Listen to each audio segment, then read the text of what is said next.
Américain et à me mourir. Quand on me voit et Américain. Nous sommes et balayer yali maman plein de maki va faire maki à te faire au pogon. Ananere Carrefour à 6. Et balayer à yawa et tout les balayer qui sont à blanc tu es nignon. Voilà qui s'est balayer nous. Et moi et blana à tirer on y et on y a tirer les quand maman et mamie. Nous avons fait si donne la tigresse. Maman yo et maman Bakadou madame. Et maman yo et vous êtes là pour le moi avec cette histoire déjà. Anglais on est en février. Il kemba a plané un saut au team monnaie mais et moi il y a parler de la culture et on est pour soigner nimbo. Wa ole mu ambo amekani on bo andra menu. Amo bola alors muso ayeme yi no so fro ye yo. E boya mu no we fra ke ye yi e mo. Na nketa mu ticket fiteli. Ticket tani igwa oti kotoko blue. Claten fa lu lo. Ye do fro ke ticket ni o. Ba yo c'est nègre en bas makinga e wa mama pleto me makinga fa to fe. Ticket mo wa abanyanye oti boignon ou oti kodoko blue ikarama e mo étranger ça fait que grand public étranger beaucoup VIP oti kodoko à blanc man mami mo c'est ameko e ba keke boy maki o kumasi anyanye amba atofe amenyanye maki si able amenyanye maki obaule amenyanye itebe ga mo belu ça me comme nyavie nga mo fa sesimo e fait le que ça ame okodi dia kwa na ame o tikeni o ye tikimo ebe o ye ame nia e we sa mo ka kwa na ame o c'est on ama ao ajime ao André ça besoin ticket na kwa ma makinga mbo be malebe apra ko no ato ticket c'est on moto e eni amu e fa moto bele moto e ko le be patinga be to alo Yama numéro yakay yama numéro c'est yama numéro aflay eni amu be famo to bi abidjan be ko le batike ko mamu awolo voilà donc en parce que fama ngamo e fa gwa su nyewole na ma business o te ma yawa quand vous pouvez maman Yen lende di ko kama yen kakra mu ke sidoni ko die o ti mo sidoni abi gbe mo ngantele ani kunga imo e me fe iso ani de oni agrama igre ame ba o e be fe kaka gemu o ma mu yaki amu ni ami ni amba bueti mo mi de o plan yale se mi yu gwase lo wa re mo yen gwase so ye ke ni asisa mi su gwase ambra ka na ame ko si be ti afi ngo wa de nga siwe ambo nai le pe ti ke gba si e gba mo si na ame ko kan wa na ni bo fe sa se gba de so ba jori kan de kuma yo bon ikingiri numale nga owe sanu yo le ka imasi iwa iko to penalty yo le wa esu kweto na imasi mati bo ya to wa ju aka penalty fue iti a imasi wa ure blano ko wore ku basa ke akoya yi idmanu ti a imasi mandi kanji pito e moi e yalo golo jura waure bete gagu ake be moi na be soko e kwa mo sifa na be wo be kwa ga soko na be wa ko trasi na waure wa ko jira ngulu no asike ma nya bia ma trasi amba o blande no ko se ke no swanu donyo mo bla yale me yalo ka ngwa e kwe kalo Karwa na bele ma bia imasi ga mo e kore ya so akra mo fle bi na o ka ki be no amen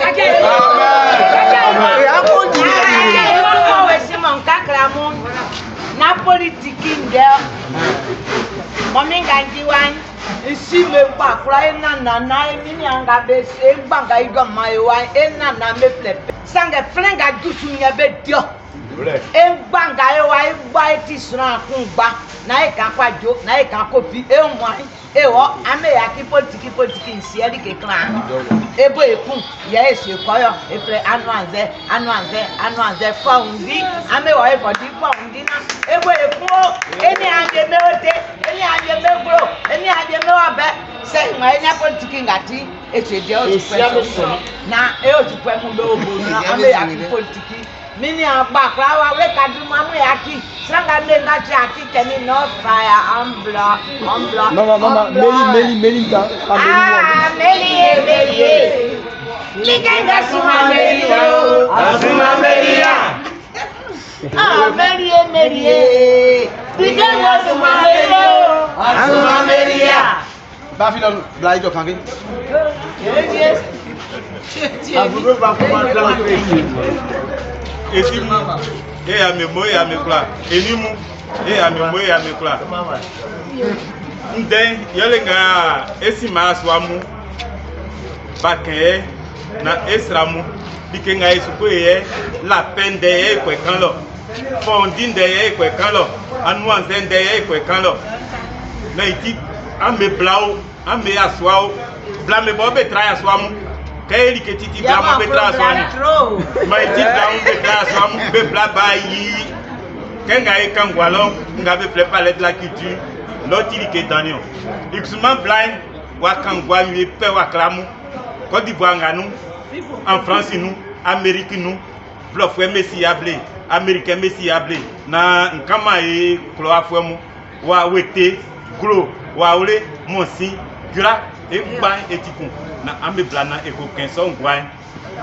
Que Aïmassi, dans 14 février, il y a pas de monde de blani be umo. C'est que ya fa ikunde Que oviele koku ike bruni nunga o jusue ku wa sai ike ba abla oni so. Ya so mo ambla kaka ya so. Ame bla. Na ame kula. Eni an gba nga mabeti esu pengbenga be ni across one. Engban ame wu. Ngwa kan fo me gba ni be oye. Engba e botikun. Ame kusuma isika ame botikun. Neiti ame blaken animasi ame fabe balensa ame blana ma beni en blam Ya so mo ambla kaka. E ame mo e ame bla Sika kaka. Bla be man sika. Kaka mansa yo lo My brother. Non, on est dans le bâti. Bien. On maman fait tout. On continue. Ah, mais il a quand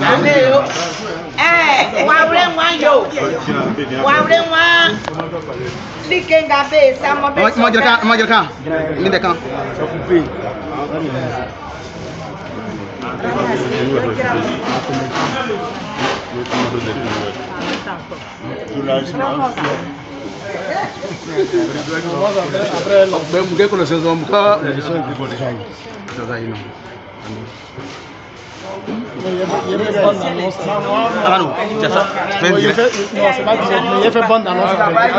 Tu fais un direct, moi, non, tu fais un direct. Ok, tu fais un direct. Ok. Dike bunga be Fransusan be isabe un. Mais je suis fini. Kana be ska be isabe un. Ena na me isabe un. E boy nga kusumo blofo en wa tie. Il faut te ramasser.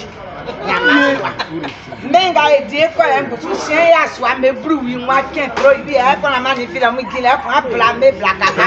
E ya swa me kusu be o kaka. O ya swa kunga e ya pa lo na nwa e ke o e façon kun. O ablen se que soy sorre. Profe, moi il faut lui faire la brûlée.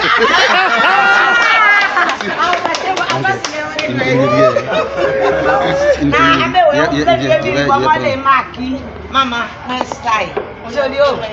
Vas-y. Il y a un ligne.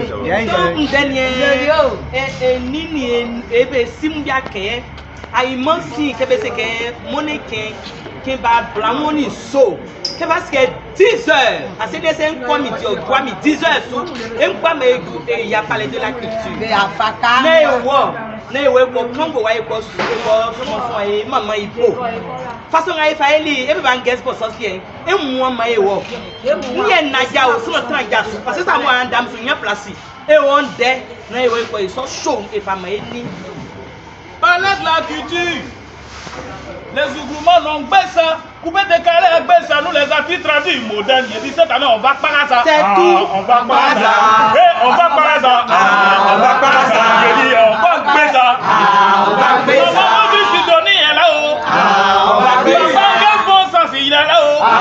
On va baisser. Papa Mani Johnny il est là-haut. Adieu, ça va bien maintenant les unions. Qui plaît qui rêve. Il dit on va pas à ça. On va pas à ça. On va pas ça. On va pas demander baoulé. On va pas ça.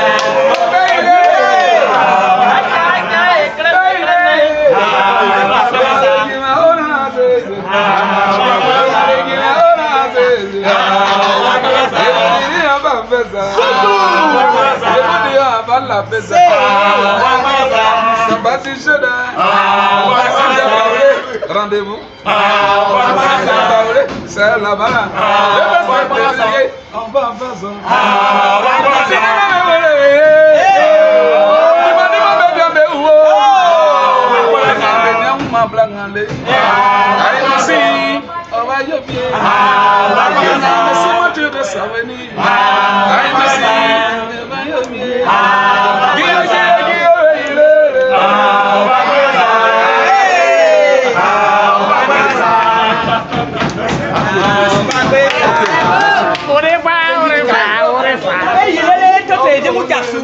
Donc,